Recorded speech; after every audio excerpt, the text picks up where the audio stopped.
Hi everyone, Susan Storm here, and today I want to talk about the INTP, introverted thinking, introverted sensing loop.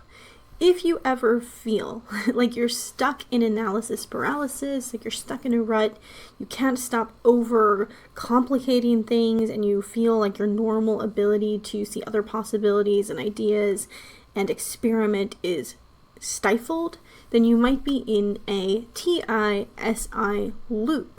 So we're going to dive into that today and explain what that means and give you signs that you might be experiencing that, as well as ways to cope when this situation happens, because I think we all enter a loop at different times in our lives. First off, why do we have loops? So if you're an introvert, you're naturally going to gain energy from doing introverted things. And as an INTP, your two introverted functions are introverted thinking and introverted sensing. So these are the two functions that you're going to naturally gravitate toward, even though one is your first function, your dominant function, and one is your third tertiary function. They're both introverted. So they're both going to feel pretty natural and cozy for you. It's going to be very natural for you to want to wrap up in a blanket and just stay parked there in those functions. Whereas extroverted functions, when you're an introvert, can feel really draining to use. Even if it's your auxiliary function, you might feel a temptation to bypass it to stay in that cozy introverted space. So let's dive into a little bit more about this. First things first, what is that cognitive function stack that we're always talking about? So many people throw around these terms like TISI, NIFI, and everyday people who haven't spent years researching this are feeling really confused and scratching their heads like, what is everyone talking about? I'm just going to skip this and move on. Well, let's go ahead and get into this for beginners. Think of the cognitive functions as a mental toolbox that you use when you have to make decisions and when you have to understand what's going on in the world around you. As an INTP, your favorite tool, your dominant tool, is introverted thinking. It's energizing for you to use. This is the tool you grab most readily out of your mental toolbox. This function loves to break down ideas, dissect information, and find that elusive truth hiding behind the noise and the bias and the emotion. And then we have extroverted intuition. This is your auxiliary function. So this is a support function for the dominant function. And some people call it the co-pilot. If you're familiar with Personality Hacker, that's what they call this function. So extroverted intuition is kind of like that brainstorming friend that is always coming up with crazy new ideas and possibilities. It's your go-to when you're looking to explore, create, and solve problems in a fresh way. This is a cognitive function you use when you're out there in the world doing things and being exposed to new situations and experiences. Next, let's talk about introverted sensing. This is your third or tertiary function. So this function, some typologists would call this the child function. This is kind of where you like to go to get relief and where you like to play around and experiment. So this function for INTPs is introverted sensing. And introverted sensing is about memories and recalling past experiences in detail, as well as looking at the concrete information that you have stored in your mind from the past.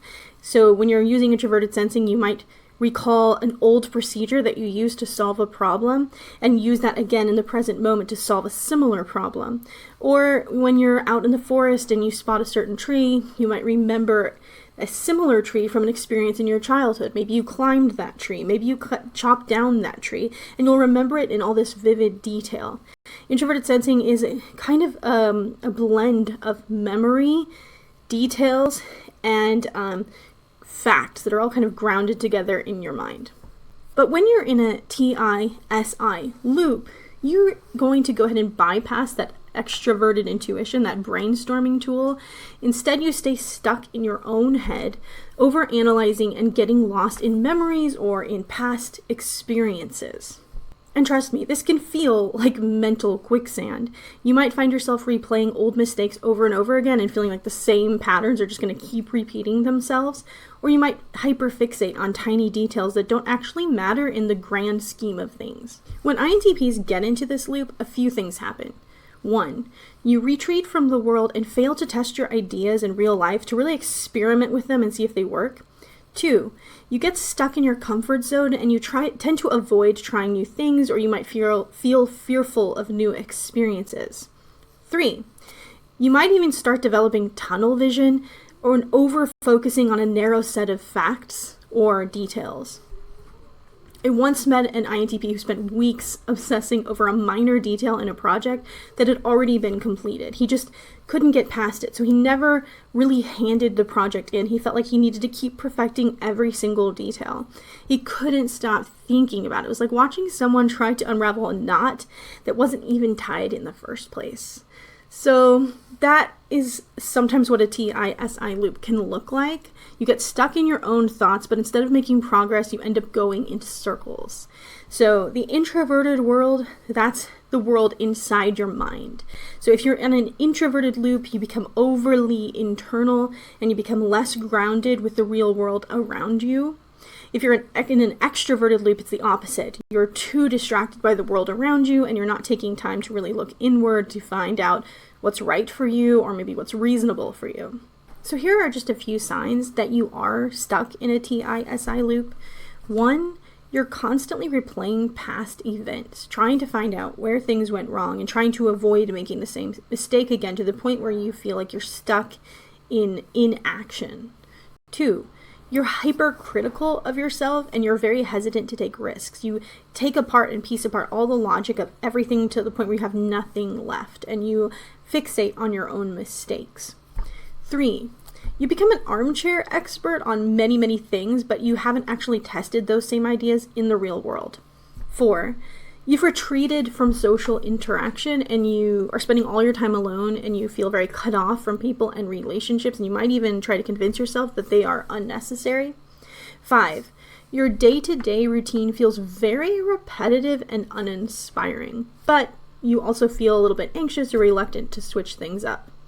So how do you escape? How do you get out of this loop that's so stagnating and so uninspiring?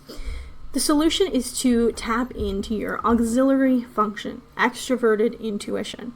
This is the function that pushes you to explore new ideas, to try new things, to break out of this mental internal bubble. Here are just a few things you can do to break out of a loop. 1, you can try something new. That could mean going to a coffee shop that you've never been to, taking a walk somewhere you've never explored, speaking to a friend you haven't spoken to in a while, maybe you don't know very well. It can feel a little scary if you haven't done this in a while, but it's actually very important.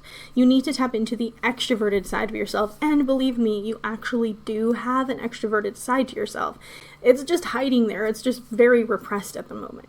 You could text someone that you care about, let them know, hey, would you like to meet up and talk? And you could maybe share your ideas with them and ask them for their perspectives and genuinely listen to them.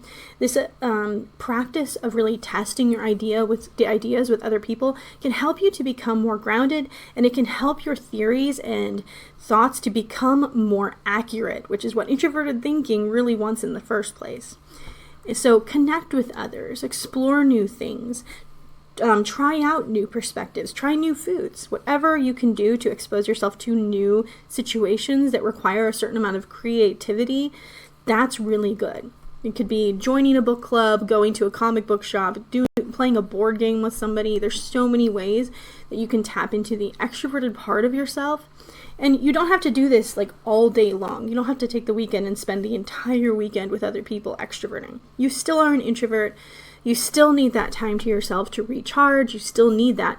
Just give yourself little spurts of time to engage that extroverted side. Before we wrap up, I want to hear from you. Have you ever found yourself in a TISI loop? Do you have any advice for other people who are watching this video? Do you have any other, any stories you'd like to share? Leave those in the comments. If you'd like to find out more, I have written an article about this, which maybe goes into a bit more depth because I'm a more natural writer than speaker. So I'm going to leave a link to that in the information. And I'm also going to you can also check out my website, psychologyjunkie.com. And you can also check out my ebook, which is Discovering You, Unlocking the Power of Personality Type. There's a ton of information in there about all 16 personality types. I'd love for you to like and subscribe. See you next time.